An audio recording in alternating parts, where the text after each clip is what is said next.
Abul Qasim Al-Junaidi itu siapa yang nggak kenal dia? Orang paling populer di dunia tasawuf. Namanya Abul Qasim Al-Junaidi. Sehingga jadi definisi ahli sunnah dalam konteks modern, konteks kekinian, konteks sing sawise Imam Syafi'i ini mun disebut modern. Bukan modern sing ala kita ndak. Ciri utama ahli sunnah di zaman akhir itu dalam akidah anut nak buatan Abdul Hasan Al-Asy'ari anut Abu Mansur Al-Maturidi. Dalam fikih mengikuti salah satu mazhab 4. Ini gua Abu Hanifah, Imam Malik atau Imam Syafi'i atau Ahmad bin Hambal. Dalam tasawuf mengikuti salah satu mazhab yang dianut Abul Qasim Al-Junaidi atau Imam Sinten Ghazali. Itu mengapa menjadi definisi begitu? Karena dulu ngene-ngene iki wadah ormas sing nentang firqah teng Arab kata sing nentang. Iku takrif apa nabi atau ngendikan ngono. Kamu itu tidak usah terjebak dengan omongan mereka bahwa Nabi tidak pernah ngendikan definisi ahlu sunnah jamaah seperti itu. Ya tentu Nabi tidak akan ngendikan seperti itu. Zaman Nabi kan belum ada Imam Ghazali, belum ada Abul Qasim Al-Junaidi. Tapi kita percaya dengan definisi seperti itu. Karena kita tetap percaya ahli sunnah adalah orang yang kata Rasulullah ma'ana alihil yawma wa ashabi, orang yang ngikuti perilaku saya dan ngikuti para sahabat saya. Itu tag yang dikatakan Nabi. Lalu kenapa kita menyebut imam-imam kita, sanad-sanad kita? Karena kalau kita tidak menyebut, pertanyaannya adalah kamu kok tahu kalau sahabat melakukan itu kata siapa? Kata guru saya. Kan kamu tidak bisa langsung mengatakan kata Nabi. Leo Nabi rawimu sopo? Imam Bukhari. Imam Bukhari ku sopo? Muridnya Imam Syafi'i. Imam Bukhari itu periodenya setelah Imam Syafi'i. Saya hafal sanadnya Imam Bukhari sampai Rasulullah. Saya punya sanad saya sampai Imam Bukhari. Sehingga kita mau tidak mau harus nyebut ulama. Misalnya kita takoi, kowe roh Amerika, gak roh. Kok roh nang Amerika ono delok ning TV. Wong TV e mbok dadekno sanad kok Imam Syafi'i ora ono sanad. Kowe kok roh nak ketua DPR tersangka jari sapa? Jari TV. Sanatem kok ndi? TV. Kowe ora iso roh dhewe. Ora mungkin kowe roh KPK pas nyidang. Saiki tak takoki, Nabi dawuh ngene, ora usah ulama, Nabi langsung. Kowe kok roh nak Nabi dawuh ngono? Kowe muni liwat ngipi kok Dimas Kanjeng kowe. Gelem ra gelem kowe kudu nyebut guru, mulane ana tradisi nyebut sanad, disebut nyebut ulama. Tapi santri-santri saiki ya kadang goblok, ana wong ngomong ngono. Enggak ada ulama yang penting Nabi, ulama itu bisa salah, kalau Nabi tidak bisa salah. Lah kowe kok ora Nabi ra tau salah jare sapa? Jare ulama. Lah kok jare ulama, jare ora percaya. Mana nak goblok kok aja nemen-nemen. Goblok aja. Kulo yo gumun mbek wong modern. Goblok kok nganti ngono iku piye? Sanate ku piye? Makanya masyhur dalam ilmu thariqah, ilmu hakikat, masyhur itu pepatah. Laula murabbi lama arafna rabbi, walau lal ulama lama arafnal anbiya. Laula murabbi, umpama ora ana sing didik aku, lama arafna rabbi. Tentu kita ndak ngerti pangeranku iku sapa. Kita roh pangeran ana sing mulang. Kowe ra iso misale ruhin roh pangeran langsung roh ra iso diwari gurune. Nek pangeran iku wujud kidam bako dikenal gurune terus suwe-suwe engkek wis wusul. Iku mau engkek ngono tok hakikate liwat guru. Kowe roh Kanjeng Nabi mergo aku misalnya. Misale kula murid Mbah Mun murid Mbah Zubair murid Mbah Fakih Mas Kumambang, Mbah Fakih Mas Kumambang murid Mbah Mahfud Termas. Mbah Mahfud Termas iku murid Sayyid Abi Bakar Sato sing aran I'anatul Talibin, murid Sayyid Utsman Sayyid Zaini Dahlan, murid Sayyid Utsman Ad-Dimyati terus nganti tok Imam Syafi'i. Nah, Imam Syafi'i gampang, Imam Syafi'i murid Imam Malik di guru jenenge Ibnu Syihab Az-Zuhri, Ibnu Syihab di guru jenenge Imam Nafi' di guru jenenge Abdullah bin Umar menangi Kanjeng Nabi Muhammad sallallahu alaihi wasallam. Kowe kudu hafal sanad. Lah nek rapal yo nempel, pokoke jare Gus Pak ngono. Lah wis iku gampang wis. Luwih napa? Gampang. Wis ana ahline takok wae kok angel mah. Tapi kamu mau, nah sehingga karena nanti klaim tentang Nabi itu bias, bikinlah kriteria siapa yang sanadnya paling akurat tentang tauhid. Kita menyebut Abul Hasan Al-Asy'ari sama Abu Mansur Al-Maturidi. Siapa yang paling akurat dalam sanad ilmu tasawuf? Kita menyebut Abul Qasim Al-Junaidi dengan Imam Ghazali. Siapa yang paling akurat dalam sanad fikih? Kita menyebut misalnya Abu Hanifah. Siapa urutannya? Imam Malik, Imam siapa? Syafi'i, Ahmad bin Hambal ini sesuai periode. Karena wulidas Syafi'i yauma mata Abu Hanifah. Imam Syafi'i itu lahir ketika hari kematian Abu Hanifah. Kila seperti itu. Yang jelas tahunnya sama. Sehingga kita harus nyebut Abu Hanifah dulu karena paling senior, paling awal. Nah, sanad fikih misalnya begini, sampean saya tak bedheki. Kena ora percaya neraka. Sampeyan saiki tak bedheki, wong wedok sing dipegat bojone, dipegat ya. Itu iddahnya kan berapa coba? Kalau nuruti Quran kita ndak bisa. Quran itu ngendikane mujmal. Mau ngendikan wal mutallaqatu yatarabbasna bi anfusihinna salasata quru. Orang yang diceraikan suaminya iddahnya itu 3 kali Qur'an. Ndak loh, hanya 3 kali Qur'an. Kemudian Abu Hanifah berpendapat Qur'an itu suci. Cara Imam Syafi'i Qur'an itu haid. Sing sitok muni 3 kali putaran masa haid, sing sitok 3 kali putaran mata suci. Dan trennya sama, kalau 3 kali putaran suci ya berarti sama dengan 3 kali putaran haid. Sebetulnya polanya sama ya, kisarannya 3 bulan, 3 bulan setengah. Karena 1 bulan perempuan rata-rata ya haid, ya suci. Kalau haidnya 6 hari berarti sucinya 24 hari. Nah, oke. Pertanyaannya adalah, iya itu yang haid. Terus kamu terus mentang-mentang tanpa guru ngomongin apa mana ndelok terjemah. Kata Allah, yang penting kalau asal diceraikan suaminya iddahnya itu 3 kali masa suci atau masa haid. Ya tadi yang khilafnya tadi ya, atau kebalik tadi yang khilafnya Syafi'i dan Abu Hanifah. Imam Syafi'i mengatakan 3 kali masa suci, Abu Hanifah haid. Itu dibolak-balik sama sebetulnya karena ya sama lah kira-kira. Makanya tawala-wali mirip. Khilafnya itu lafzi kalau dalam bahasa fikih. Oke lah itu, sampai tidak perlu detail. Pertanyaannya adalah, iya kalau haid, kalau perempuan tadi sudah ada haid, misalnya wanita hamil itu haid dalam yang wajar saja, tidak haid. Akhirnya kita tahu ternyata itu tidak memasukkan mutolakot yang dicerai tapi posisi hamil. Akhirnya yang posisi hamil nggak ikut ayat tadi tapi ikut wa ulatul ahmali ajaluhunna ayyadana hamlahun. Bagi yang hamil iddahnya adalah melahirkan. Oke. Lalu orang berpikir begini, kalau yang iddah dengan haid trennya kan 3 bulan setengah nggih mboten? Nggih, kalau 3 kali masa suci atau masa haid trennya berapa kali? 3 bulan sampai 4 apa? Bulan. Nggih toh, kalau 1 bulan kan ngalami haid, ngalami suci. Oke. Kalau hamil berarti dia iddah berapa bulan? Mulai nara tahu ngaji, ora mesti Kang. Nak diceraikannya hamil pas bulan pertama, berarti iddah 5 bulan. Tapi nak saiki diceraikan pas ke-9, iddah hari. Lah ini yang menjadi misteri. Terus akhirnya ada debat kusir antara para sahabat.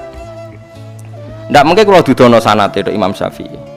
Debat kusirnya begini, pernah ada satu kejadian. Itu kan berarti sahabat tuh wongnya cerdas-cerdas. Mau dididik Nabi. Mau tak didik aku ya ono sing cerdas, mau dididik Nabi. Cuma jumlahnya tidak signifikan, paham ya? Mboten niki tak ceritani fikih. Engko wong ngaji tasawuf banyak lah. Ini saya memang dulu sebetulnya saya itu spesialis fikih. Bos aniki ujug-ujug wong darani Gus Fai alim tafsir. Jane kula ya kecewa karena riyen kula ngaji fikih ya tenanan. Nggih, kula baleni malih. Kalau misalnya trennya salah satu kuro kan 3 bulan atau 3 bulan setengah atau 4 bulan ya, lihat apa jumlah bulannya. Tapi kalau jumlah harinya sebetulnya trennya 90 hari.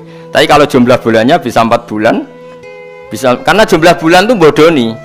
Ini lho tak warai Kang, sekali-kali mikir detail. Ya misalnya contohnya Sri wae yo, kok nak Zainab mari sakralan ya. Saiki bulan apa? Apa? Juli, yakin ya? Saiki Sri haid tanggal piro sesuk tanggal 25, haid tanggal 25. Nak santri sing goblok ora biasa detail. Kok kakean utang mbok kakean masalah ora detail. Nah, oleh mulai ngene tok. Gus Sri haid wulan Juli.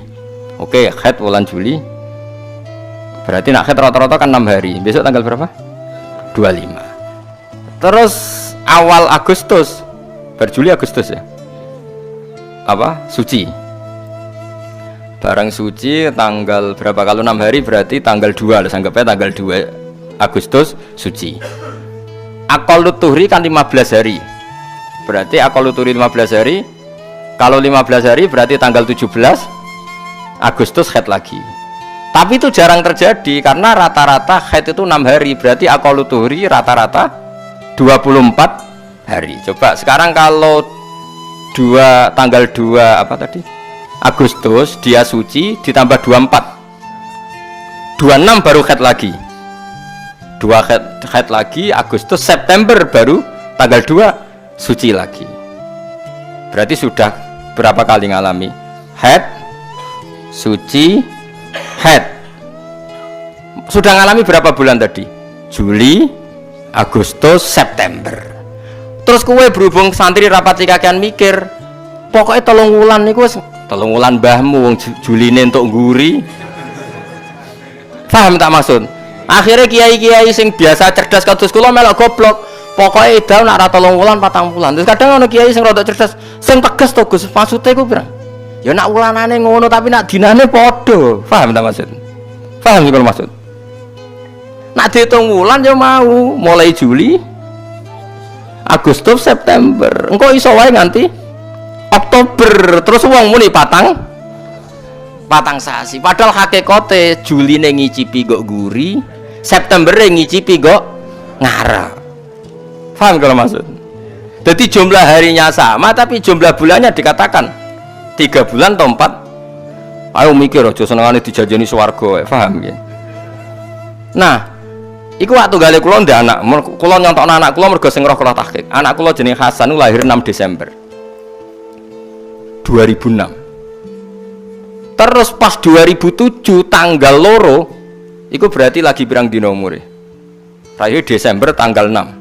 Berarti 24 ditambah 2 berarti lagi 26 hari. Padahal wis ganti tahun. Wong liya mau takok ngene, anak lahir tahun piro? Tanggal tahun piro, Gus? 2006. Saiki 2007 lak wis setahun mbahmu lagi. Paham ya? Ini contoh nih. Aja tenanan iki ra guyon lho. Ya anak kula lahirnya Desember 2006, tanggal 6. Berarti melok 2006. Pinten? 24 dino. Bareng tanggal loro 2017 kalau takoki mbok pernah sopo. Gus anak lahir tahun piro? 2006. Masa iki wis setahun, Gus. Bayangane wis setahun wis melayu. Padahal baru 26 hari.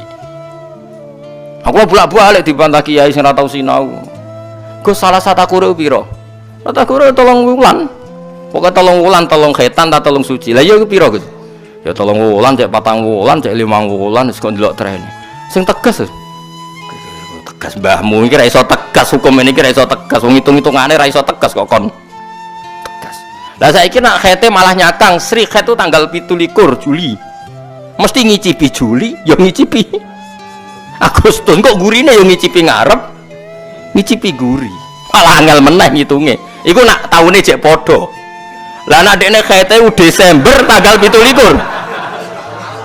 Terus sucine terus barani, lho ra khete setahun lho. Paham tak maksud? Angel ta ora nerangno sampean. Jebule paham ya alhamdulillah. Dia cerdas juga gitu. Bangga kula, jebule cerdas sampean. Wis mikir utang kok cek cerdas iku luar biasa. Wong diutang kesunatan Kang, sementing mari tawadhu, tapi aja akeh-akeh. Sak kula ya misalnya 10 juta, nak sampean sing melarat-melarat saruhin piro? 200.000 sapet nyaur itu. Piro? 200.000 sapet. Nak sing sugih-sugih bapak pengusaha ya 100 juta lah, sesuai kapasitasnya. Pokoke utang ku haram sak ndure asete, niku cara fikih. Utang ku haram. Aset piro? Ono 2 juta. Berarti aset kula niku sekitar mun pinter nggih, wonten anak kathah lah kula kiai gedhe ngawur. Tetep kathah lah, tapi utang kula ora kathah lah. Wedi ra iso mikir Kang, wong kakean utang ora iso. Mas, ya saiki tak bedhe meneh. Lalu masalahnya terus sahabat ini bikin tren. Sayyidina Umar berpikir trennya tuhur tetap trennya salah satu kuru itu 3 bulan. Tren ya apa? 3 bulan, 3 bulan, 4 bulan. Dikiaskan sama trennya orang iddah karena ditinggal suaminya, itu kan 4 bulan 10 hari. Waladina tawaffawna minkum wa yadharuna azwaja yatarabbasna bi anfusina arba'ata asyhurin asyra. Itu kan 4 bulan 10 hari pun saniki. Berarti trennya haid, trennya salah satu kuruk ya berapa tadi? 4 bulan apa dihitung hari? Sebenarnya lebih akurat kalau dihitung hari. Makanya ulama menafsirkan arba'ata asyuri wa asyra itu dihitung hari bukan dihitung bulan. Karena nanti yang mungkasir, yang pecahan dihitung hari. Paham ya? Karena pasti ada yang pecah, misalnya pas mati tanggal 17. Ya pas mati berarti kan ngicipi Juli ya separuh, ngicipi Agustus separuh. Berarti nanti ngitungnya ya tetap Juli, Agustus, 17 1 bulan. Padahal nggak mulai 1 Juli karena kita pasti ngitung pecah. Paham ya? Makanya arba'ata asyhur tetap dihitung hari bukan dihitung bulan karena kalau dihitung bulan pecahnya ruwet. Mereka kadang bojone mati pas tanggal 17 kan gak mesti mati tanggal 1. Apa kowe mergo mau ngitung terus kena mati tanggal 1 Pak kok ben idahe gampang. Ya ora ono mati kok janjian. Ampun. Lalu sekarang ada masalah. Ini ada Sayyidina Umar, ada Sayyidina Ali, ada pas itu siapa banyak lah. Sekarang tak baleni. 3 kali masa suci atau masa haid itu nak wedokane jek haid. Saiki wong hamil kan ndak idahnya melah. Lalu idahnya berapa bulan? Kalau diceraikannya bulan 1 hamil berarti idahnya 9 bulan.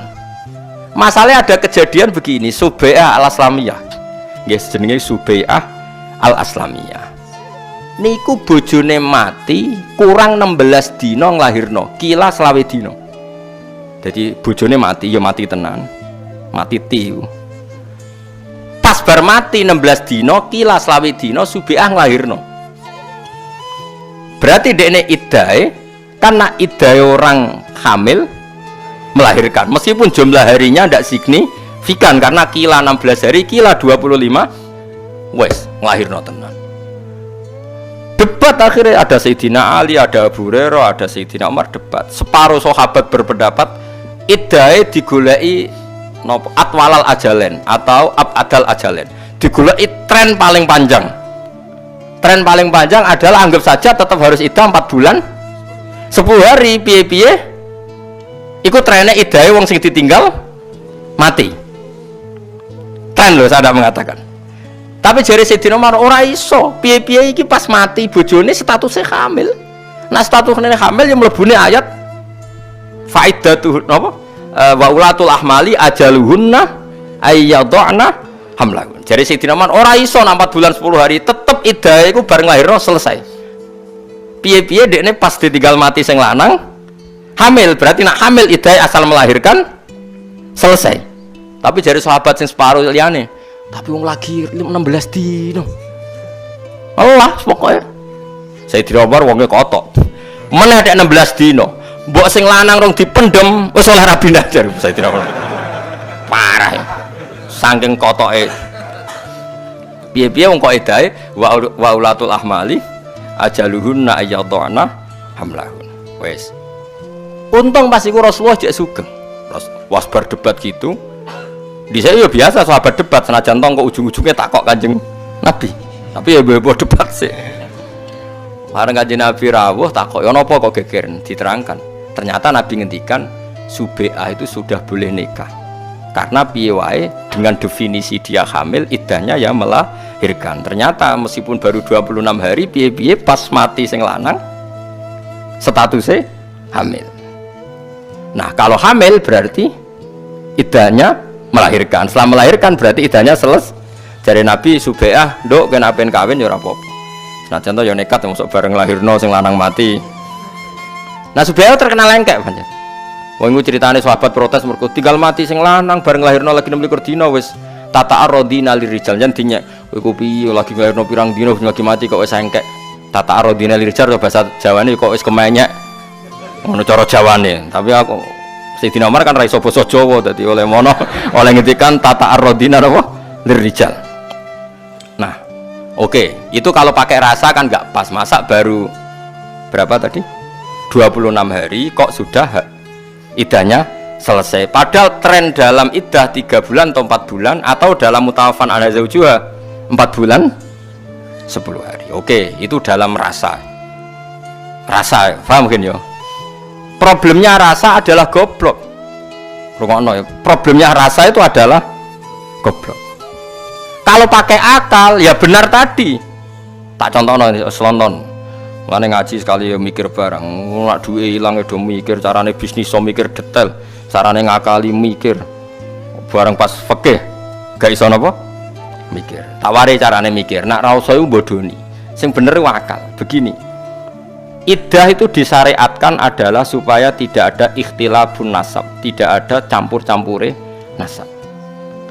Misalnya Sri, ojo kok contohnya, aduh, Naruhin itu tahu pegatan ya, tahu keren sih. Sopo kan contohnya misalnya Sri itu dirabi Ruhin, misalnya kok angel teman-teman, nama paling populer.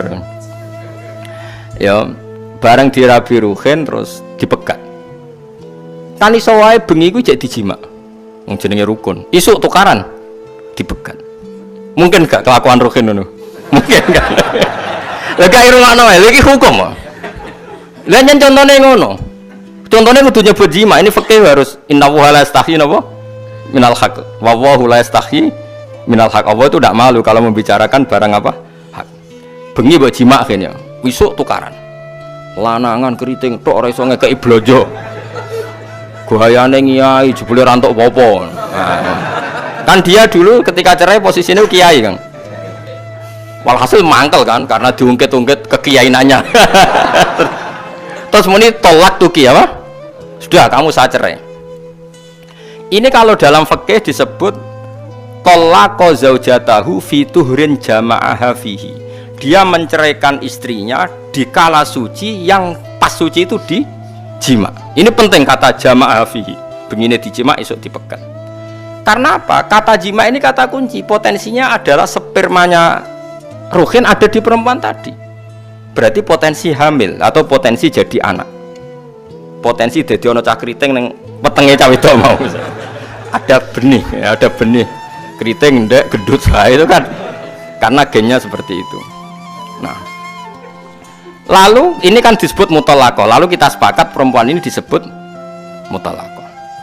Terus karena ini muthalaqah, syariat bikin aturan iddahnya 3 kali masa suci secara mazhab Syafi'i atau 3 kali masa haid. Wes, saiki Juli. Tanggal piro sesuk? 25. Kita tentu punya akal. Punya akal ya punya akal. Kabeh ulama dia akal. Banget oleh dia akal. Ternyata Juli tanggal 25, Agustus 25 gak haid. September dak haid, hamil berarti iddahe ngenteni cah kriting metu. Paham ya? Nah. Ternyata ndak. Dijima Ruhin bengine dipegat ternyata Agustus tanggal 17 atau Agustus tanggal 25 haid.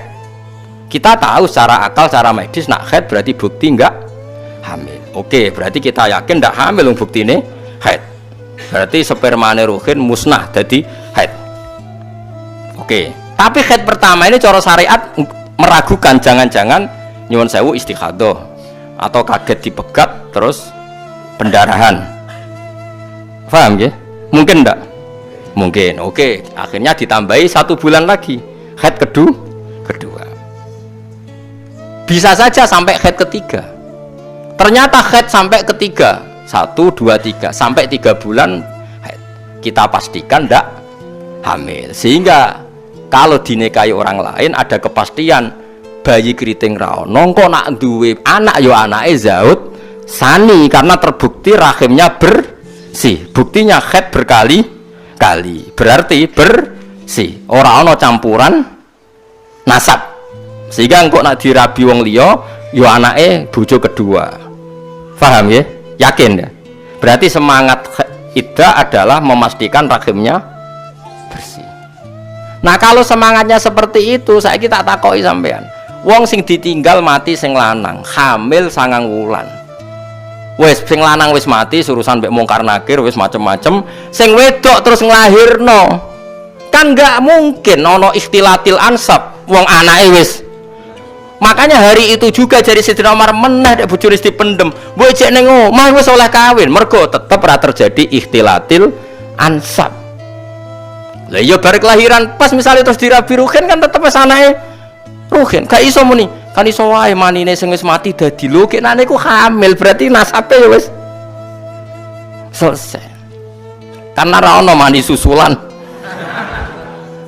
Nah, sehingga kalau dengan akal iddahe wong apa hamil sangger nglahirno ya dianggap selesai, dianggap suci.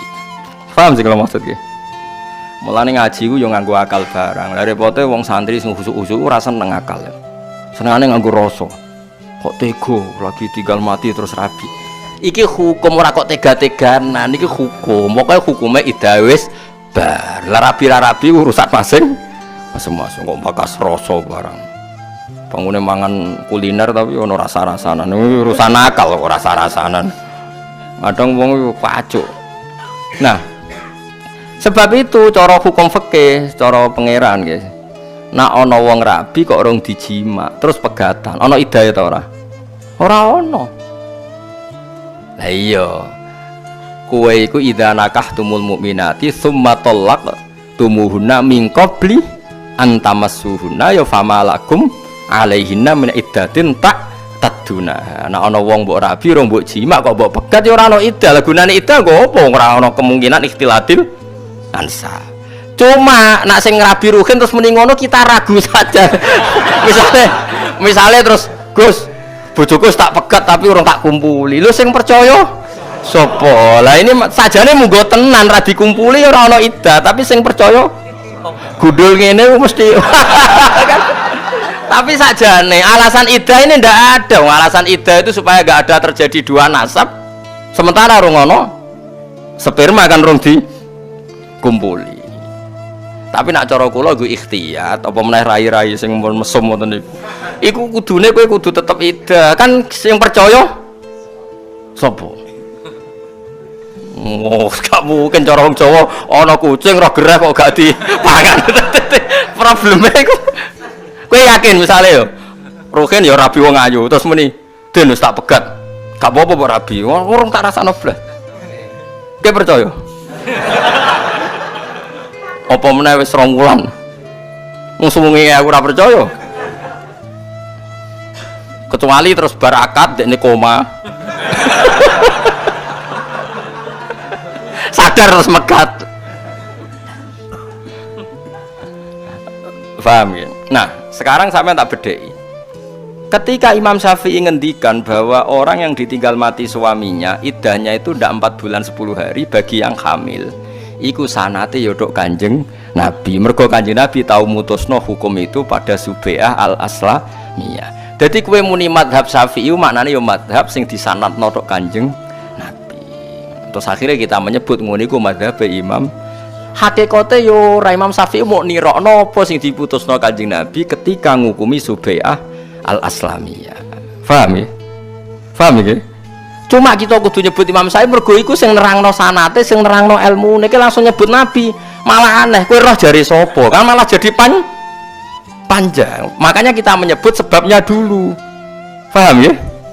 Aku roh ketua DPR jadi tersangka. Kowe jari sapa? Jari TV, gelem ra gelem kowe nyebut sanate sik. Paham ya? Lah saiki wong aneh kabeh. Kuata teng kampus-kampus ini. Kenapa kita harus beradab Syafi'i? Dia lelaki, kita lelaki. Dia bisa mikir, kita bisa mikir. Iya, dek ini pinter kayak goblok. Awi mending ngono aneh-aneh wae. Kok urusan pikir-pikiran. Lah kowe roh Kanjeng Nabi ku liwat sapa? Apa roh langsung? Kan enggak mungkin. Harus liwat sanad. Makanya terus di tradisi pesantren sing sik waras-waras iku ana sanad. Mbok nek sing modern-modern iku modele ora sanad-sanatan. Kula yo gawok ana model ngono. Tapi nek Imam Sahih Muslim nang ngendikan inna hadzal ilma dinun fangzuru amman ta'khuduna dinakum. Ilmu iku agama, kowe delok agama mbok jupuk kok sapa gurune. Sale kula di bapak kula nu hafal Quran, ngaji Badola ngaji iki, nate ngaji Ki Said, nate ngaji Barwani ngaji Mbah Munawir terus. Kita harus menyebut sanad. Ora kok terus lawaran. Kowe iso maca ngono. Wah, ngono sudes ngono. Kok jarene napa? Sing ngono pirang ayat? Ya pendak eling, ya kacau. Nah. Makanya kita menyebut kenapa kita mendefinisikan ahli sunnah itu yang dalam fikih begini, dalam tasawuf. Karena andekan laulala ulama lama arofnal ambiya, sama walau lamu robbi lama arofna robbi. Andekan tidak ada yang mendidik kita pun tidak tahu Tuhan. Akhirnya Kanjeng Nabi pun ngendikan malam yaskurin nas lam yaskurillah. Wong sing ra iso matur nuwun mbek manusa ya ora iso matur nuwun mbek pangeran. Mulane pangeran ngendikan aniskurli waliwa lite. Kamu wujud karena siapa? Ya cara zahir karena bapak ibu. Meskipun kita tahu itu karena kehendak Allah, tapi piye-piye kowe sing lahirno mbokmu. Ya kudu aniskurli waliwa lite. Kamu harus terima kasih sama saya kata Allah dan sama kedua orang tua. Mun jelas ki, mulane kula suwun ngaji ku sing tenanan, jadi aturannya jelas. Begitu juga ilmu tasawuf. Kita punya sanad sampai Abdul Qasim Al-Junaidi. Dia muridnya ini. Terakhir gini wow, Habib Al-Ajmi ngaji kalian Hasan Basri ngaji kalian Sayyidina Ali. Jadi kalau yang tasawuf itu jalurnya mesti lewat Sayyidina Ali, Hasan Basri, Habib Ajmi terus sampai Abdul Qasim Al-Junaidi. Kalau gak ada silsilah sanate. Nanti dalam ilmu akidah ya sama. Kenapa kita butuh itu? Karena logika yang kita bangun adalah ittiba ning Rasulullah sallallahu alaihi wasallam. Andai kan mau nuruti teks Quran kita mamang ya tadi. Apakah kita ngukumi perempuan yang hamil melahirkan pakai 4 bulan berapa? 10 hari. Karena bagaimanapun masuk definisi tadi yang ditinggal mati suaminya pokoknya iddahnya 4 bulan 10 hari. Atau masuk definisi yang hamil iddahnya melahirkan. Itu kan dua teks yang cara zahir berlawanan. Paham ya? Akhirnya karena saat itu masih Nabi Sugeng dikonfirmasi. Ternyata dalam konteks yang hamil ayatnya masuk. Hukumnya masuk wa ulatul ahmali ajaluhunna ayyadna hamlahu. Sehingga subi al-islamiyah enggak perlu iddah sampai 4 bulan 10 hari. Iddahnya adalah melahirkan. Dan coro teori semangat iddah sudah benar karena semangat iddah adalah libaro atir rahim. Kita memastikan rahimnya bersih. Nah, yang menjadi kasus adalah wong nakal, wong bodoni. Lah iku mari kasus. Bolak-balik kena wong bodoni ku repot. Tapi pangeran niku ora kena dibodoni. Ilmune pangeran dititipno ulama. Misalnya ngeten wong bodoni iki sing dibahas Quran. Rohen itu kan keriting bundut. Terus duwe bojo Sri dipegat. Bengi dijima, masih ada kata ya kemungkinannya kan besar ya bengi dijima, esok dipegat. Oke. Sebetulnya Sri ini hamil. Mandi jimaane Rohin, mandi sebenarnya hamil. Rono nggih. Bareng Sri ku dake ku yo pikirane akeh. Aku nak ngaku hamil iddahku 9 bulan, mergo kan iddahnya menunggu kelahiran. Akhirnya aku tak bebo khat. Sehingga dia dipegat. Saiki tanggal berapa selawe bener? Juli muni khat. Ya sempo.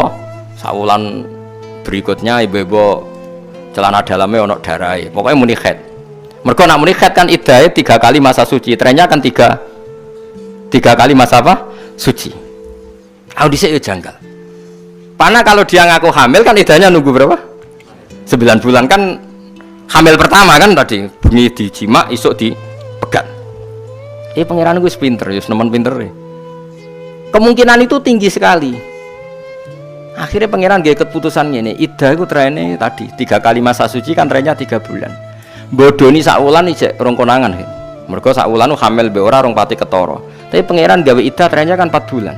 Saya nak 4 bulan wis ketok bleding ta ora. Pun sehingga dekne bodoni ora iso. Meskipun amen disirami nganggo gincu abang bapak ora iso. Lha iku pangeran ngendikan wala yakhillu lahunna ayyaktumna ma khalaqallahu fi arhamihinna in kunna yu'minna billahi wal yaumil akhir. Seorang perempuan yang dicerai itu jangan menyembunyikan apa yang ada di kandungannya. Kalau hamil ya harus bilang hamil. Tapi perempuan nakal ini kalau hamil bilang enggak hamil karena dia punya kepentingan kalau hamil nanti iddahnya menjadi panjang 9 bulan. Makanya ada yang pura-pura haid. Yaitu pangeran harus ngancam tidak halal bagi perempuan yang di rahimnya ada janin dia ngaku ndak hamil. Nah dia ini cek waras ngerosok ingkunna yu'minna billahi wal yaumil akhir cek ngerosok iman. Sampai seperti itu Quran bakas hukum fikih detail jelimet. Lah saiki wong dora seneng ngaji fikih. Maca ngene cung yo swarga. Maca ngene istighfar. Mane kula niku ya nyuwun sewu kula mbek wong toreko ya hormat tapi kula tetep ya rapati cocok. Ya apike kula rapati cocok. Tapi ndak cocok sing saling melengkapi. Kula tetep hormat, kula tetep nyucuk. Tapi nek dekne fatwa kula tetep ora ngandel. Karena ini urusan spesifik napa hukum fikih. Karena fikih ini penting. Kowe sowan wong toreko, yai kula nembe kawin wis tak dongakno keluargamu barokah ngene. Lah kawin kapan? Januari. Nak cara fikih takok, kowe kawin waline sapa? Bapake teng Malaysia. Lah terus dulure bapake ning ndi? Nggih pun mati. Dia dulur kandung. Pirang marhalah iku Malaysia. Terus piye? Wis ribet waline sapa? Kita takok wong tasawuf. Ya muga-muga barokah. Barokah piye waline sapa ora jelas barokah. Waline lho Mbah tentokno sik barokah nomor piro. Jadi ini saling melengkapi. Akhirnya sowan kita rek untuk donga, sowan aku tak amuk mau perkara. Ini enggak apa-apa, kita saling melengkapi, enggak masalah. Ojo kok aku melok-melok tasawuf, melok-melok koyok mursyid. Wis muga-muga barokah. Lah akhirnya ana naib ra roh hukume, waline ora pas sing cara syariat dianggap wali. Lane naib teng daerah Kragan Sedan ku seneng ya. Naib paling enak teng mriki Gus. Wae kiai yang jangkal takok kiai. Yo sing entuk gaji kuwe yang kangelan takok aku. Ya ini hebatnya Indonesia ini seperti ini, ada yang toreko, ada yang tasawuf, ada yang fikih, ada yang nganggur kok sampean iki lumayan kok kanca-kanca ngaji. Sehingga kita ini barokah. Nggih, sehingga kita ini apa? Barokah. Misalnya ada ruhin PKJ, paling nak kiai kita tasawuf muga-muga dadi kaji mabrur. Nah wong fikih ra iso. Wis rohno kowe manasik. Nggih dereng. Roh kowe syarat rukune kaji nggih dereng. Tak ulang rene sesuk. Nak tawaf setare kok kene. Terus kowe nak tawaf ra oleh mepet Ka'bah. Aja sampai ngidai pondasine Ka'bah. Mergo sing diarani tawaf ngubengi Ka'bah, ora ngijak-ngidak Ka'bah. Riyen Imam Syafi'i ngoten, anggere ana wong PKJ duamuk, ya kowe nak tawaf minimal saka Ka'bah iku sak meter, minimal setengah meter. Jogeman sikile menyentuh Ka'bah. Mergo nak nganti nyentuh pondasi Ka'bah kowe jenenge ra muteri Ka'bah tapi meneki Ka'bah. Malah ning muin jelas tawaf iku gak boleh menyentuh sadarwan. Sadarwan kira-kira ponda. Malah nang wong alim tawaf mesti njauhi Ka'bah. Mergo mau resiko nindai Ka'bah. Sing jenenge tawaf iku ngubengi ben aman kehubungan Ka'bah, bikin jarak 1,5 meter. Lah saiki wong do ora ro fikih, malah do semangat mbek tawaf nyekel Ka'bah. Kadang Ka'bah menyakan berarti tangane kena minyak. Innalillahi wa inna ilaihi rajiun. Mergo ora ana sing mulang, mak amen didongakno dadi kaji. Brur. Nak kula gak, ada sampean ape kaji pamit aku, nek ora tak uamuk. Ora ngarah tak dongakno sik. Mesti tak takon. Wis roh carane kaji. Mbok nek sampean nekat pun paham. Waduh ya ampun. Jebule ra iso. Tapi kula nggih seneng nek sampean jawab ngono, gugur khitab, napa? Jadi masalah-masalah seperti ini itu harus ada yang ngomong. Dia harus ada yang ngomong. Mergo tobaté ulama iku lalladzina tabu wa aslahu wa bayanu. Tobaté ulama itu melakukan perbaikan, wa bayanu melakukan penjelasan. Jadi kalau hukum harus dijelaskan, dia harus ngomong, enggak boleh ulama diam. Lan kono susah kaji-kaji Indonesia niku. Tapi kalau darani terus boten sah boten Kang. Kula boten ulama sing ekstrem boten. Cuma anak kaji ora usah ndemek Ka'bah. Ka'bah piye-piye iku menyakan diminyaki. Kadang minyaki jek teles. Iku nak mbok demek berarti ki nganggo minyak. Lah ning bab kaji amdan mbek sahwan padha-padha kena hukum, cek sengaja maupun lupa. Dadi jauhi Ka'bah. Kula ndelok kajine wong alim-alim tak titeni, wong alim sak donya angger kaji pas tawaf tak delok mesti ada jarak 1 meter, 2 meter. Karena mereka takut menyentuh Ka'bah yang berminyak atau menyentuh sadarwan apa pondasi Ka'bah. Nah, tapi kene terus piye wong awam-awam nak ra mepet Ka'bah gak marem. Kowe nak ra melok kowe kabeh imam ra payu ya mbah nak perhitunganmu ngono ya ora ro. Tapi kita harus ngomong. Meskipun saya tidak mengatakan ndak sah, ndak tak omong ki nak kepen tawaf sing aman sah mujma' alaih jauhi Ka'bah. Nak kepen sah secara mujma' alaih. Mohon marem. Ya dadi lah tapi nak kowe dadi wong toreko ya sudah sesuai bidang kamu. Nak ana wong kaji muga-muga dadi kaji mabrur lan dhuwitmu sing ilang muga-muga digenti pangeran. Amin. Sementing kata terakhir iku dhuwitmu sing mbok kaji digenti pangeran. Muga-muga lipat ganda. Amin. Buantare ra karuan. Nak kula sebagai wong fikih mboten saged. Kula bolak-balik ditowani teng badhe haji Gus pangestune kula badhe kaji doa kaji mabrur. Donga iku gampang, sing penting bener sik. Iku lagi ana kemungkinan mabrur. Lagi ana donga. Lah nek wis salah sik entekno oleh dadi wali, dongakno pramandi. Ngrasah kok kon dongakno mabrur. Nggih wis terangno. Ya tak terangno. Kowe tau manasik dereng wis tak terangno. Nak bar manasik kadang dene marem takok meneh. Tapi Jokowi terus wan aku takok kiai kene kok ngel-ngelo aku. Enak wae. Cuma sing sering salah kaprah ngoten niku nggih. Wong haji ora oleh kena wewangian, termasuk dawuh ulama-ulama riyin jawi kiswah Ka'bah mergo iku berpotensi minyake jek teles. Tapi kuwi aja darani sing menyentuh Ka'bah terus wajib bayar dam ya ndak juga. Kan minyakine iku kan ndak mesti merata. Iso wae pas sing dicekel, pas yang enggak ada minyak. Sehingga kita ndak perlu kecangkeman terus mesti bayar napa? Dam ndak juga. Kan panitia minyaki kan ya pekerja kan enggak terus dicolopno minyak kan ndak juga kan. Atau disemprot terus kayak mendingin. Tapi nak disemprot kan roto Gus. Iso wae nyemprote Senin nyentuhmu Kemis. Berarti wis kering. Boyo wong ya husnudzon barang. Kula lah ya husnudzon.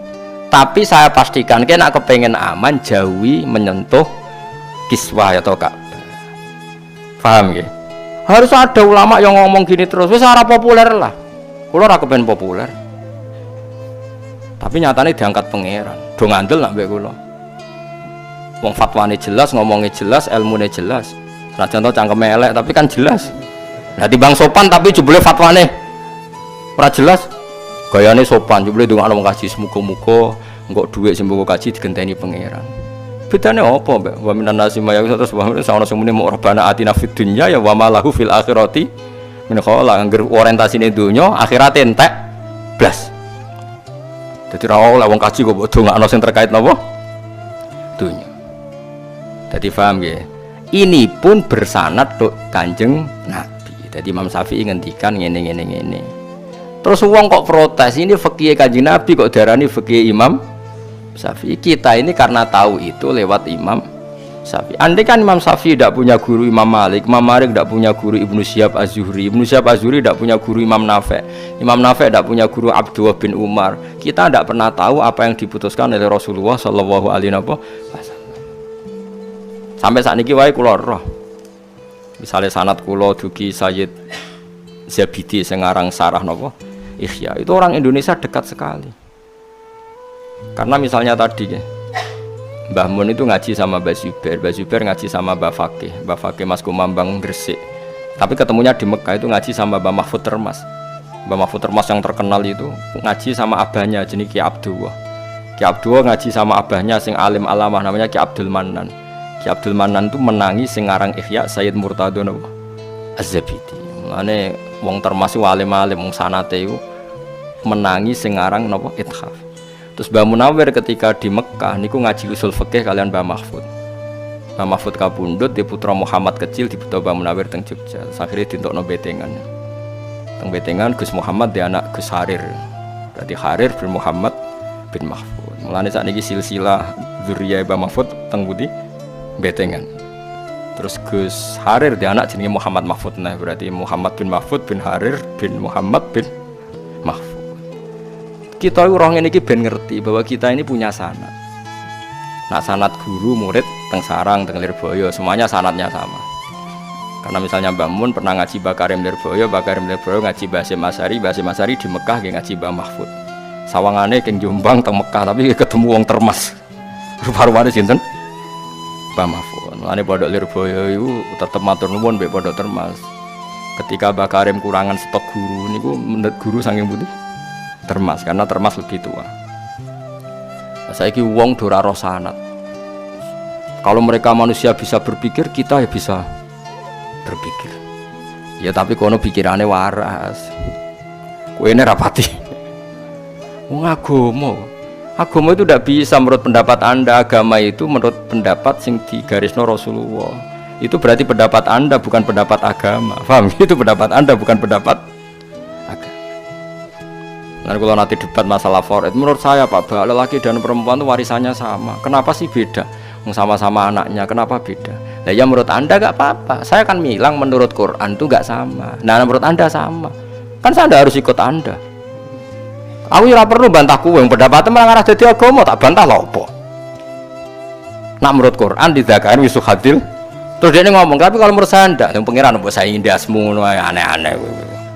Iku ya pendapatmu, tapi tidak mungkin menjadi pendapat agama. Kadang sing bantah kok semangat, nduk gini-gini. Wong manusa kok bantah baru ora wis fatwa dia tidak akan menjadi agama. Sing diarani agama ya apa yang ada di Quran dan hadis. Jadi yang diarani Islam ya berarti sing meyakini zakari misuhadil. Liyane iku agama ora melok-melok itu pendapat Anda.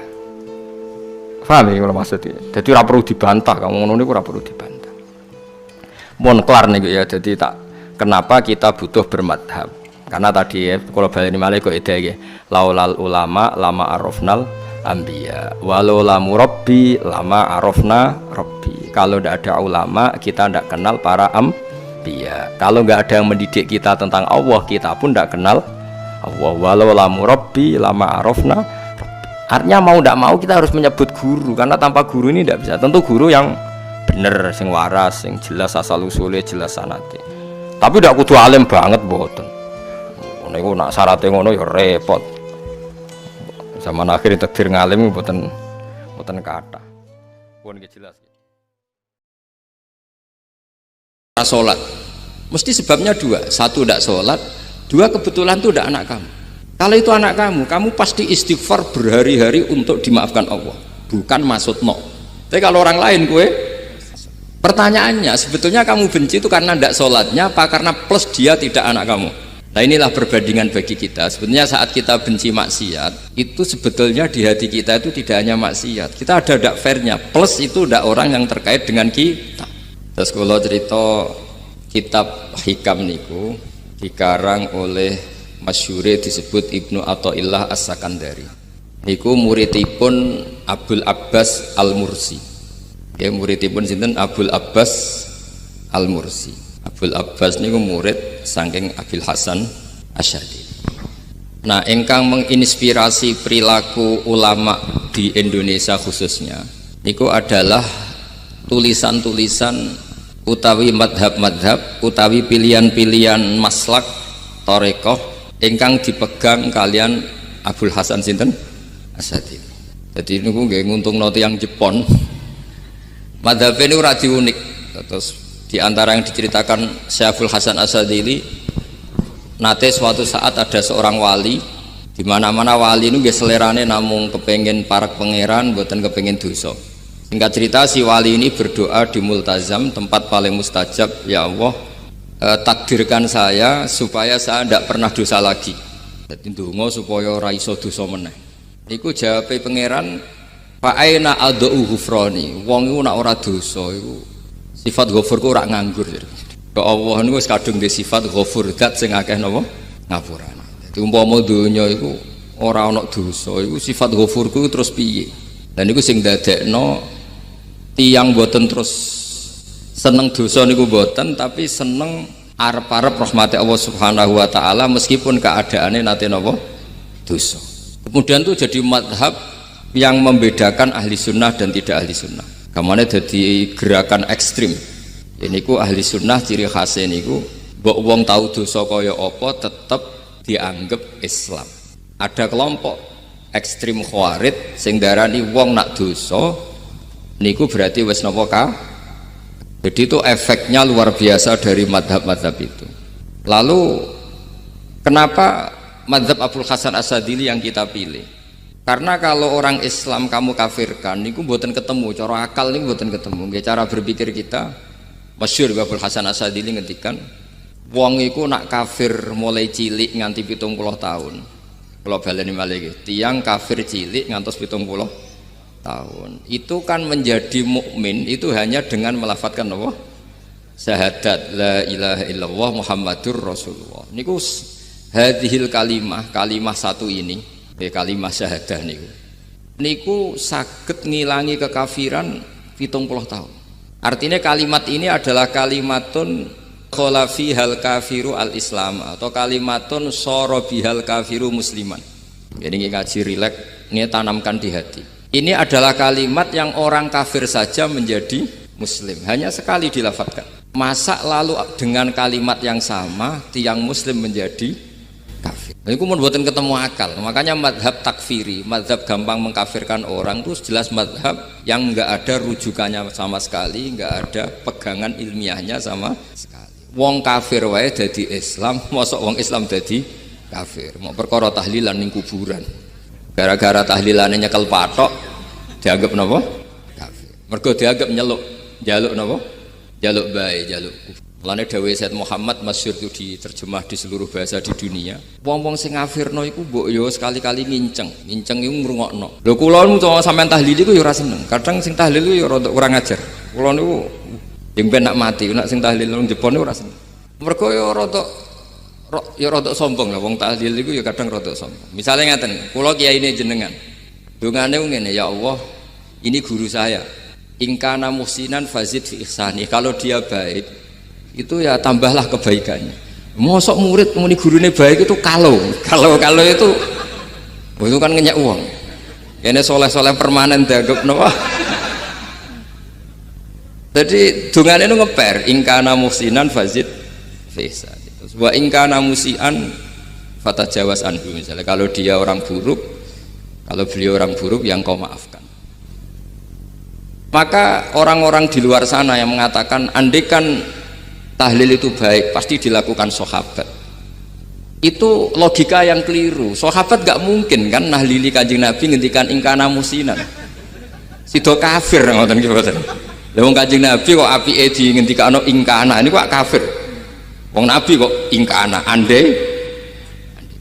Saiki pertanyaannya gini, kita sebagai kiai, sebagai guru ku murid nak tahlil ya rada kurang ajar sithik. Wong gurune kok diomongno ingkana musinan ambek ingkana musian. Nah pertanyaannya gini, lepas dari kira rodok kurang ajar lah dalam tahlil itu rodok kurang ajar karena nyebut guru ora kode kana musinan tapi ingkana musinan. Mestinya kalau sampean sebagai murid kan menapa kode kana musinan, guru saya benar-benar orang baik, bukan ingkana andekan orang baik. Tapi ada satu kepastian bahwa ini tidak minta sama mayit. Jadi tujuan kalau kita minta mayat itu salah sama sekali. Wong kita datang ke kuburan malah memintakan ampunan untuk mayit. Kok iso darani njaluk iku piye? Ya mergo mau didelok kok adoh ketoke ngatong ya berarti njaluk. Lah ya wong fatwa kok mau berdasar inceng-incengan kok adoh niku ora jelas ya fatwa ngene. Paham gitu. Terus jenengan kudu yakin, enul yakin bahwa mazhab kita itu yang benar bahwa tahlilan di kuburan tidak kafir karena tidak minta ke mayit malah memintakan untuk mayit atau memintakan ampunan untuk mayit. Cuma redaksi sing rondok ngoten niku dikurangi lah. Nak kangge guru niku nggih dikurangi lah, dikurangi. Ya Allah, jenengan Maha Pengampun, kula suwun guru kula jenengan ampuni. Jadi ampun ngangge donga sing teng salat mayit. Nah salat mayit itu kan memang ada sanatnya, memang semua bentuknya seperti itu. Tapi nak ning kuburan kalau betul nanti itu ngotong Mbah Mun ngoten, ya Allah ini guru saya, engkau anugerahkan beberapa ilmu, beberapa amal yang manfaat untuk orang banyak. Kula suwun jenengan tampi, jenengan zat sing Maha Pengampun, jenengan ampuni. Tapi betul ngangge ingkana ini, tangan muga aku jadi kiai ini tersinggung. Murid orang ajar, masuk darani gurune apik iku andekan. Tapi berhubung ra paham ya alhamdulillah ya tahlil yang wali songo ya buanter-banter nganggo mik. Lah sing kene paham ya rada risi ku piye? Wali songo darani ingkana iku piye? Dadi niku mareni iki. Mulane kula suwun nak tahlil nyewa kiai sing alim lah ben rada bener, ben rada bener. Tapi ampun nyewa kula mboten purun. Kula nu gadah pondok lah dadi mboten saya masyhur susah diundang orang kecuali yang ada hubungan guru, hubungan sarang. Karena beliau lama sekali ngajar di MGS, beliau Gus Maksum itu lama ngajar di MGS, jadi saya itu hanya datang di orang-orang yang pernah khidmah di sarang, terus yang pernah keluarga sepuh. Saya datang ke Jakarta ke Pak Quraisy Shihab itu ya karena Pak Quraisy itu lama sekali bikin diskusi tafsir, akhirnya saya termasuk pengajar di pondok beliau. Jadi faktornya ya hanya karena itu. Bukan yang lain. Terus kula suwun nggih, jenengan kedah yakin kalau faham takfiri yang memudahkan mengkafirkan orang lain itu faham yang salah. Karena itu bahaya. Terus bahaya kedua secara fikih. Secara fikih itu nanti repot. Kalau nanti di salah satu seminar itu sudah mau zuhur. ketemu satu narasumber yang gampang mengkafirkan orang, itu separuh masjid kebetulan mereka banyak yang bisa ngaji itu terus nggak sholat duhur, ditanya sama mereka, lu kok nggak sholat duhur, ini sudah masuk waktu, kan sholat hanya wajib untuk orang muslim, kita akan kafir ya, karena dikafirkan tadi kan, kalau kita akan dikafirkan, akhirnya gak kafir, sholat. Efek dari mazhab itu panjang. Kalau betul faham mereka itu betul, berarti yang sudah kafir, orang kafir itu wajib sholat enggak kan? Itu malah panjang kan, karena terus menjadikan orang Islam tidak sholat. Nanti ke masjid tidak boleh, orang kafir nggak boleh masuk masjid. Itu efek fikihnya panjang. Jadi kalau suwun implementasinya di kitab Hikam nih. Karena Hikam itu putu murid yang paling bisa mengimplementasikan, menjelaskan cara pandang madzhab Abul Hasan Asyadzili sing dados thariqah Syadziliyah. Terus ketiga, itu cara pandang itu detail itu jelimet. Mesti sampean ora kepikiran. Misalnya begini, ketika ada orang salah jenengan marah, itu sebenarnya karena salahnya apa karena hal yang lain? Normalnya orang itu berpikir karena salahnya, itu keliru cara Abul Hasan Asyadzili. Pasti kamu marah itu karena ada hal lain. Misalnya kayak pembantu elek kritik mecahno gelas, mesti langsung mbok amuk. Alasannya mecahno gelas. Tapi nek sing mecahno iku wong ayu, kowe iso ngamuk. Kowe iso ngamuk wong ayu. Mecahno gelas lah. Kok gelas lemari, rasa gelas. Sama. Kamu janjian sama orang, wongnya nyulayani janji, mesti mbok maki-maki. Katanya jam 10 kok udah datang gini-gini. Nah, tapi kalau yang terlambat itu wong sing ngutangi kowe iso ngamuk orang sing ngutangi kowe. Atau sing terlambat itu komandannya, atasan kamu. Atau kiainya. Nah, artinya gini, ketika kamu marah atas nama terlambat, itu sebetulnya karena terlambat atau karena hal lain. Nah, maksiat juga gitu, cara pikirannya Abul Hasan Asyadzili. Ketika kowe roh misalnya cawe itu maco naik apa lah ninja atau apa, mesti kowe darani wah seluput suwuk. Tapi nak dikandani, niku putune jenengan. Mesti langsung ya Allah jenengan sepunten. Jadi sebenarnya kita kebencian sama orang lain tuh karena kebetulan tuh tidak keluarga kita. Coba kalau itu keluarga kita, pasti kita mikir ulang. Kowe gedeng wong ra salat, mesti sebabnya dua. Satu tidak sholat, dua kebetulan itu tidak anak kamu. Kalau itu anak kamu pasti istighfar berhari-hari untuk dimaafkan Allah, bukan maksud no. Tapi kalau orang lain kue, pertanyaannya sebetulnya kamu benci itu karena tidak sholatnya apa karena plus dia tidak anak kamu? Nah, itu pikirannya Abul Hasan kue ngamuk itu gelas pecah itu perkara itu pecah gelas apa plus yang pecah elek. Nah, itu pecundang kita, itu cara pikiran Abul Hasan. Kita ini pecundang itu nggak fair, apa? Betul fair. Nah, itu terus beliau diantaranya punya cerita Nabi Ibrahim itu pernah diangkat ke Allah di alam malakut. Di alam malakut, kemudian ini ada di kitab Hikam juz 2 halaman 4 yang di bab ini yang saya baca. Ini cerita terakhir nih, pun bantu pun sampai tak ngaji suwi-suwi ora mesti paham atau sediluk. Nak sediluk kan dia alasan, kenapa ora paham? Salah Gus Pak mulangi sediluk. Lah nak suwi sampean ra paham malah ribet kan? Diulang suwi ra paham goblok tenan berarti kan gitu. Nah, ini untuk menjaga harkat dan martabat niku ngajine sediluk mawon dan takoki malaikat. Kenapa ora paham? Salah Gus Pak ngajine sediluk. Jadi duwe napa? Alibi lah gada napa? Pembelaan. Nabi Ibrahim itu diangkat di alam malakut karena beliau seorang nabi melihat orang maksiat, ditanya sama Allah, ya Allah, itu orang-orang maksiat tuh makan dari rizkimu, menempati bumimu dan semua fasilitas engkau bikin. Lalu menurut kamu gimana Ibrahim? Ya bunuh saja, matikan saja. Sama Allah dituruti. Melihat lagi ada maksiat yang berbeda, selalu Nabi Ibrahim usul itu dimatikan. Jadi Ibrahim pernah jadi garis keras lagi keras sekali. Lalu suatu saat Nabi Ibrahim itu disuruh nyembelih Ismail. Disuruh nyembelih apa? Ismail. Baru disuruh nyembelih Ismail, Nabi Ibrahim tanya, ini anak saya ya Allah, ini samratu fuadi, ini buah hati saya, kenapa engkau nyuruh menyembelih? Jara ngetikane pangeran, apa kamu tidak ingat ketika tak angkat di alam malakut beberapa hambaku kamu usul supaya tak bunuh? Cara Jawane, cara Jepone kuwi ora rasane dadi aku iku pangeran sing gawe aku enak wae usul-usul kon mateni jare. Saiki gentenan, saiki anak sembelih. Rumang sama udah di pangeran gak sayang mbek kaula. Kowe tak dadekno nabi ku kon dakwah ora kon mateni. Nabi Ibrahim nangis. Nah inilah perbandingan bagi kita. Sebenarnya saat kita benci maksiat, itu sebetulnya di hati kita itu tidak hanya maksiat. Kita ada dak fairnya. Plus itu dak orang yang terkait dengan kita.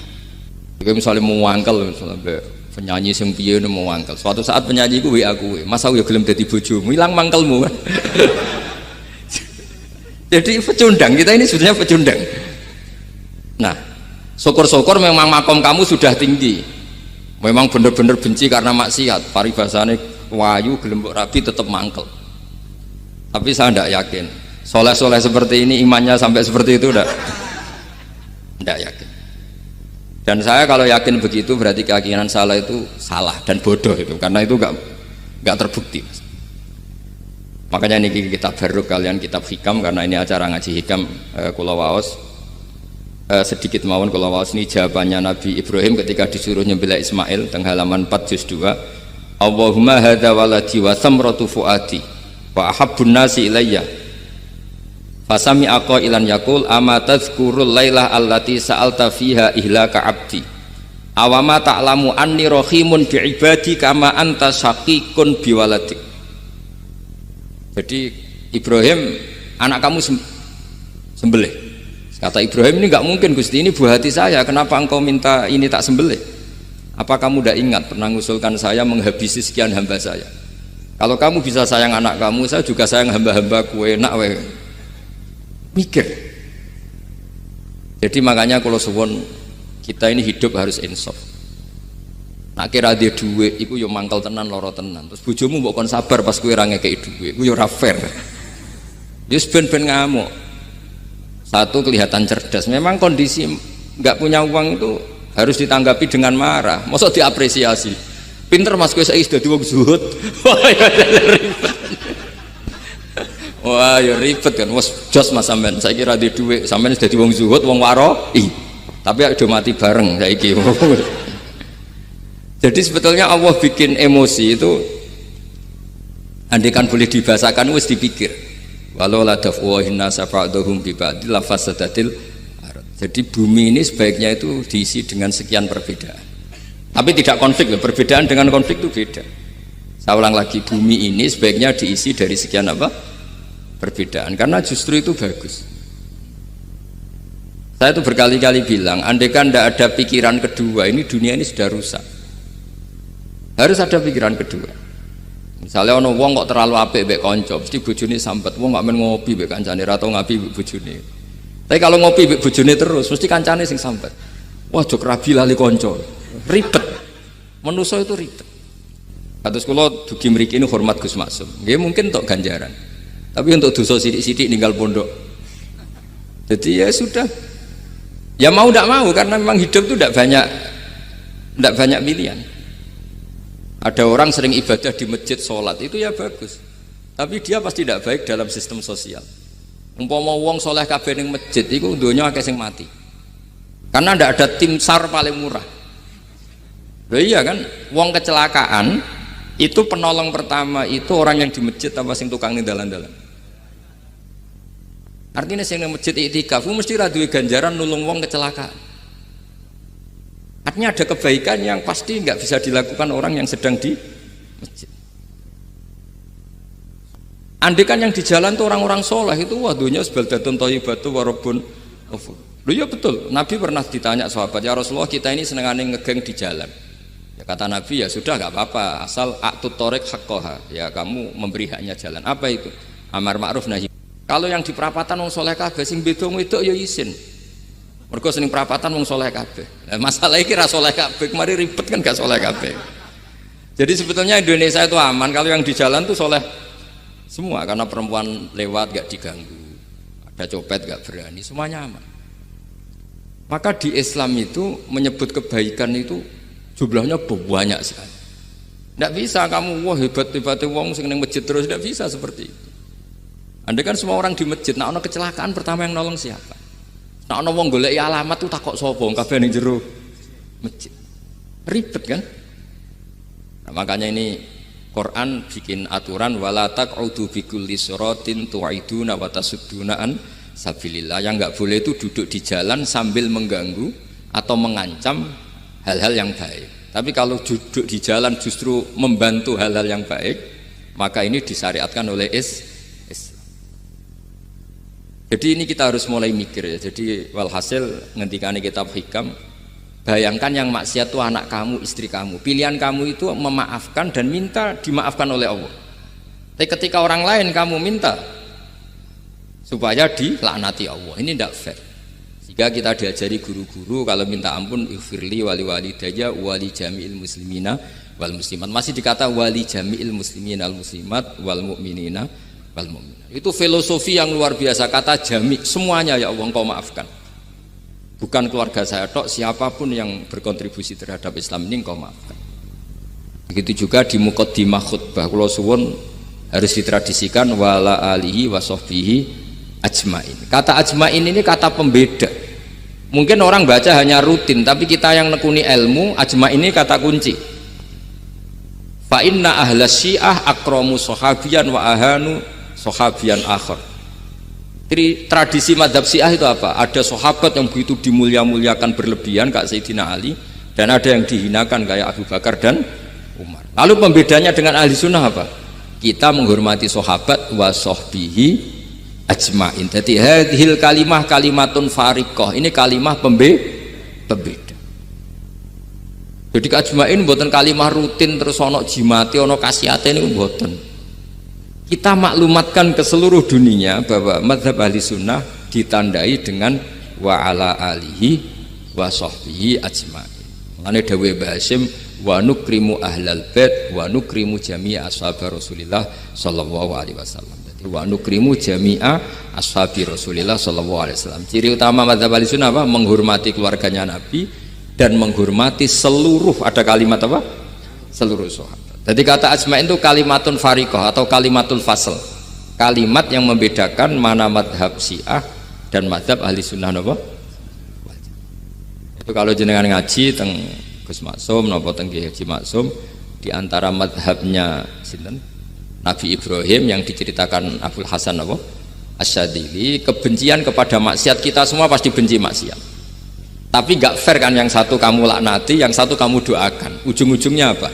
Ada unsur hadun nafsi. Kalau yang terkait dengan jenengan mbok dongakno di sepuro, nah yang nggak ada terkait mbok pasutno. Ini kan tidak fair, padahal sama-sama apa? Maksiat. Kalau suwun polemik tentang ketentuan gimana hukumnya ziarah kubur, ya hukumnya baik karena mendoakan atau memintakan ampun untuk yang mati, bukan meminta sama yang Dawi Sayyid Muhammad kena arah percaya rungokno wong didelok kok ado pancen ya ngeri kan, patoke diusap-usap bariku ndonga delok kok ado kan njaluk kuburan, padahal mayite ngeluhe perkara mau. Kadang nek sing kiai ini rapati iso ngaji sampean ingkana wali kok diarani napa? Ya Allah, jika mayit ini, andekan mayit ini baik, maka dan andekan tidak, lu cara kowe dadi mayite bocah ora jelas mayit. Nah, makanya ini cobalah kalau sholat jenazah tidak apa-apa doa itu karena sanatnya seperti itu. Kalau doa guru ya diatur-atur yang baik lah, langsung mawon ya ghafiratunu wal khotiat gini-gini, saya mohon beliau amal baiknya jangan terima, amal buruknya jangan ampuni, karena guru juga manusia tidak nabi. Boten terus apa pakai apa ingkana apa kita beruk. Nah, mulanya itu setelah peristiwa ini Nabi Ibrahim menghentikan faman tabi'ani fa innahu minni wa man asoni fa innaka ghafurur rahim. Ya Allah, orang yang ikut saya ya pasti bagian dari saya, artinya harus berhak mendapat syafaat. Tapi orang yang sedang tidak taat sama saya, kula suwun beri hak untuk tobat. Jadi ghafur itu artinya ya kasih waktu lah Gusti untuk tobat, sehingga umat ini nggak berhenti berharap supaya yang sedang maksiat pun kita selalu berharap suatu saat pasti tobat. Kita berharap la'allahum yarji'un, la'allahum yantahun. Quran sendiri menghadapi orang-orang maksiat masih selalu diberi harapan la'allahum yarji'un, la'allahum yantahun. Ya tentu dengan sekian mauidhah, sekian hikmah, sekian amar ma'ruf nahi mungkar. Yang jelas kita sebagai ahlul ilmi tidak punya sanad model keras, karena semuanya ini proses. Sama nggak bisa niru Nabi itu kan dulu perang Gus. Loh Nabi perang dulu itu enak. Enaknya itu Nabi mesti bener, musuhnya mesti salah. Itu Abu Jahal CS. Saiki kowe perang kowe ora mesti bener. Musuh ora mesti salah. Terus kabeh tegas piye oleh tegas wong padha ora jelas. Riyen tegas kan gampang, Nabi mesti bener, musuhnya mesti salah. Kan penak. Anak sampean, wah sampean masih macake santri ini. Cara tukaran mbek tanggamu ora mesti tak bela. Ya mergo ora mesti bener. Wong bapak anak cerita kula, ana imam masjid sepuh, istiqomah geger mbek pengurus takmir. Ya kadang bener sing cah nom-nom. Kaya imam masjid sing sepuh iku ndekne paling sepuh kudu dadi imam terus jare bapak. Iku istiqomah apa mau digenteni wong liya. Itu banyak alumni sarang, alumni Pelosok Lirboyo nganggur gara-gara sing tua itu mau digenteni. Nah, tapi misalnya kok sing nom ambisi ya salah, wong ono sing sepuh kok sing nom ambisi hidup itu udah banyak pilihan.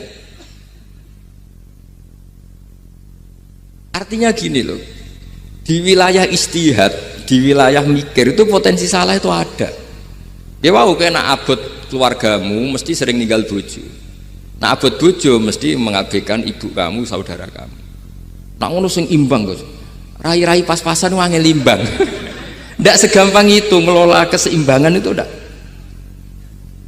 ndak gampang. Karena hidup tuh wakana bena dzalika qawama itu ngukurnya ndak gampang. Misalnya sampean sholat soft awal terus. Ini ada ulama yang kritik meskipun sholat awal paling apik. Kowe iku sapa kok ngarep terus koyok paling bener. Jebule kok ngarep jebule salah. Lah yo kan kuatah. Orang maksa sholat awal terus nang Mekah, jebule salah.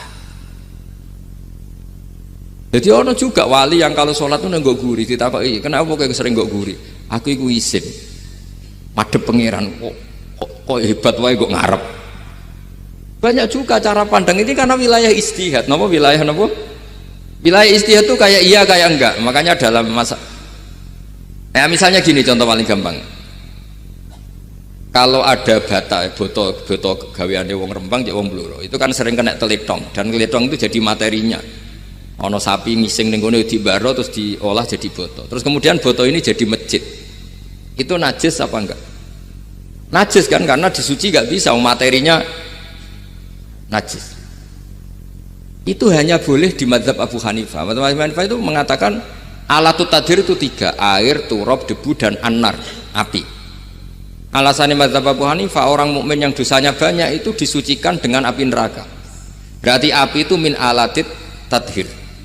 Sebab itu boto yang sudah dibakar itu otomatis suci. Tapi saya berkali-kali fatwa, tidak boleh dikiaskan kalau kamu tidak ada air terus nyolder air, nggak boleh. Nanti ada orang mandi junub pakai api. Mau ora karu-karuan. Ya sudah, contoh itu hanya nggo boto mawon, aja mbok praktekno nak wudu ora ono banyu berarti oleh nganggo solder ya ndak. Tapi itu kan ilmu. Ilmu itu ya seperti itu akhirnya. Beberapa materi yang dari najis asal sudah mengalami pembakaran itu cara mazhab Abu Hanifah dianggap suci, kayak botol, kayak keramik atau peso. Dulu beberapa materinya peso ya kadang ada materi yang najis. Tapi ini sudah mengalami pembakaran, maka dihukumi suci. Mungkin kalau contohnya aja go wudu lah. Semuanya pesan gua aja digo wudu, aja digo mandi junub.